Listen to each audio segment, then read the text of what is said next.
खबर शामिल करते हैं चीफ रिपोर्टर चौधरी फरहान रशीद साहिवाल से। कमिश्नर साहिवाल डिवीजन शुएब इकबाल सैयद ने चीफ ऑफिसर कॉरपोरेशन को हदायत की है कि वजीर आला पंजाब मरियम नवाज के विजन के मुताबिक सुथरा पंजाब मुहिम प्रोग्राम पर मुकम्मल अमल दरामद यकीनी बनाया जाए और शहर के मेन रोड्स के अलावा गली मोहल्लों की सफाई, वॉल चेकिंग और तजावुज़ात का खात्मा तरजीही बुनियादों पर किया जाए।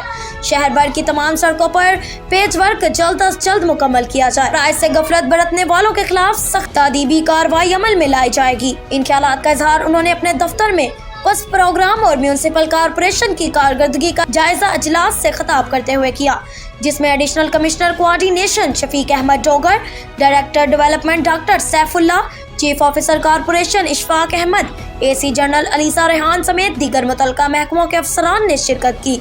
उन्होंने मजीद कहा कि मेन शहरों, गली मोहल्लों, ग्राउंड्स, दीगर पब्लिक मुकामात से कचरे के ढेरों का खात्मा यकीनी बनाया जाए। शहरियों को साफ सुथरा माहौल फराहम करना बल्दियाती अदारों की बुनियादी जिम्मेदारी है, जिसमें कोई कोताही बर्दाश्त नहीं की जाएगी। उन्होंने वॉल चेकिंग और गैर कानूनी बिल बोर्ड्स और होर्डिंग्स को फौरी हटाने की भी हदायत की, जिसके लिए खसूसी टीमें तश्कील दी जाएं। कमिश्नर शुएब इकबाल सैयद ने चीफ ऑफिसर को हदायत की कि शहर में स्ट्रीट लाइट्स की बहाली और खुले मेन होल्स की मरम्मत और इन पर कवर रखने के काम को भी तरजीही बुनियादों पर मुकम्मल किया जाए।